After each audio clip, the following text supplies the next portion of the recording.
Hey everyone, everybody in the world. Today we're going to be talking about why shoegaze is so big in our generation, especially in the last couple of years. And we're going to be talking about this through a process of autoethnography, whereby we relate to our personal experiences as shoegaze musicians and as the channel for everything shoegaze and dream pop in the entire world and universe and galaxies and all things. I'm Luca. I was born in the Thames Valley, the very same place that saw the original shoegaze scene with bands such as Slowdive, just big pause because I love that band the most, Ride and Chapter House also, and just so many other bands.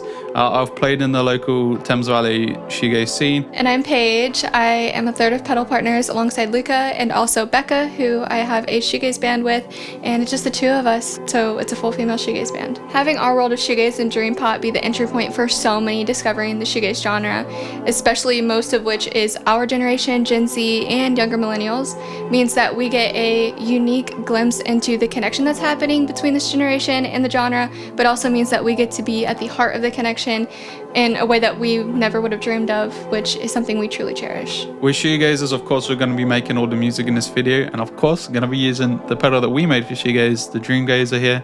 I love it so much. The most ethereal, dreamy reverb ever.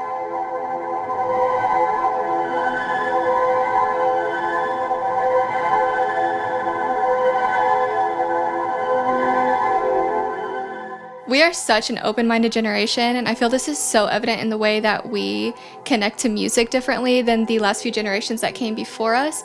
I feel like we are so much less influenced by what the media has to say about music and bands. I mean, I know I've never been, and I've never known anyone else my age ever that was put off of a band or an album because it got a bad review or because it had low sales or a low ranking rating, whatever. That's just They always not, guess what the star ratings. yeah, that's not important to us. And I think even more the opposite. I actually know that a lot of our generation enjoys the more intimate connection that you can have with music and with bands that are smaller and from more niche genres. So with a lot of old media such as magazines and newspapers and all this kind of stuff that no one even engages with nowadays, a lot of that was like sensationalizing with like negative headlines and negative reviews, whereas I feel with Gen Z we're more likely just to focus on stuff that we love instead of just hating on stuff. We're just focusing on enjoying things. I feel like people discovering shoegaze now might even miss the fact that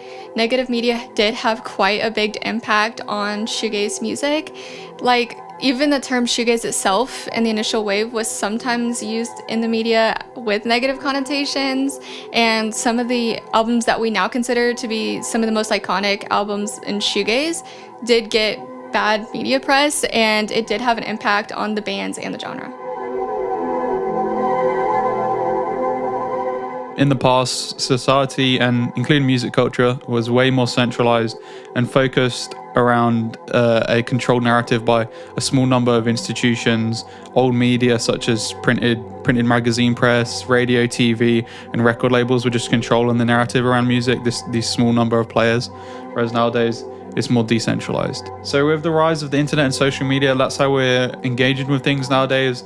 Web 2.0 really changed things. Having user-generated content, a decentralized system where we're not relying on bigger corporations to control the narrative on things, that's what really changed things, and it's changed things for shoegaze and the way that people are consuming music. With Web 2.0, we can spread our ideas globally, and we can actually actively engage and participate, and we have so much more control over how we discover music, whereas before it was a one-sided model where nowadays you can actively engage with artists. There's a two-way conversation happening. That's a much more healthy, organic, natural, authentic experience than you'd ever have in the past. Even with pedal partners, seeing it firsthand, hearing from so many people that have discovered shoegaze through our many documentaries and through our films, we have seen how us as Gen Z artists being a constant within the shoegaze community helps it resonate on so much of a deeper level with our own generation.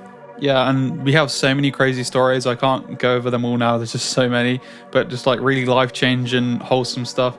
I mean, we love putting love out there and receiving it back from you. We love hearing from all of you. For example, one person was like, I literally just quit business school from watching your What is Shoegaze documentary and just started doing music, which is just crazy. Just stuff that I couldn't even imagine when we started this channel. Other stuff, just people like, oh, I work at a library, I work at a cafe, and I'm playing pedal partners videos right now. Ways that you couldn't used to interact with people, we can now just interact. It's crazy how this stuff goes global and it's just like happening at all places all the time at once. So it's just really cool interacting with all of you.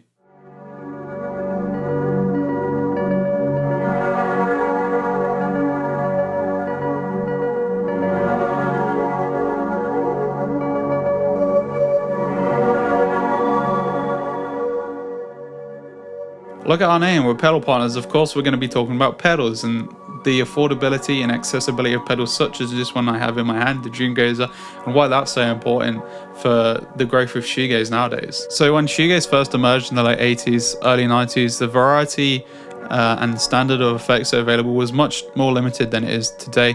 And a lot of the time, shoegazers were having to use rack units, and lots of our favorite artists used off-the-shelf pedals. Digital technology was in its infancy, meaning some of the core effects for shoegaze, such as reverb and delay, were primarily available in bulky rack units by companies such as Alesis instead of more portable pedals. Now we're bringing back the beautiful nostalgia of vintage digital effects with our friend Manica Labs, putting ethereal shoegaze sounds in portable pedals, such as this, the Dreamgazer Shoegaze Reverb.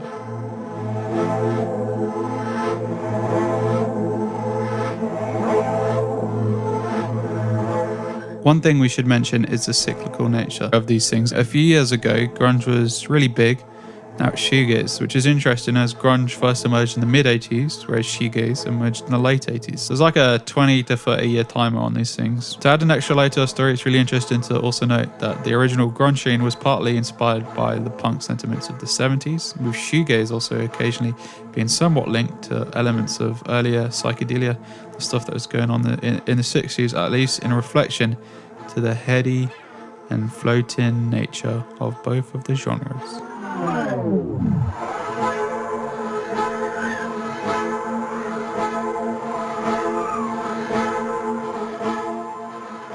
So the thing that I waited last to talk about, because I don't really want to talk about it, but it is relevant, is that shoegaze has been kind of used a lot more recently to describe music that doesn't fit into the definition. Everything is shoegaze. And it's almost been used interchangeably with alternative, which doesn't make sense. So shoegaze music is defined by the textures that are created by the heavy use of effects and has other distinctive qualities like untraditional vocal style and overall lack of showmanship.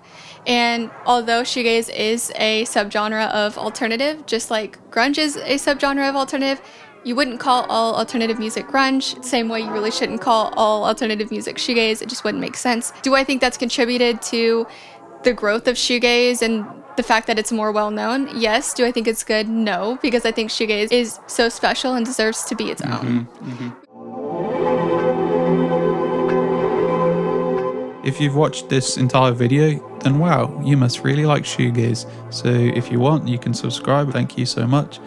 Love you, and see you for the next one, maybe. Okay, bye.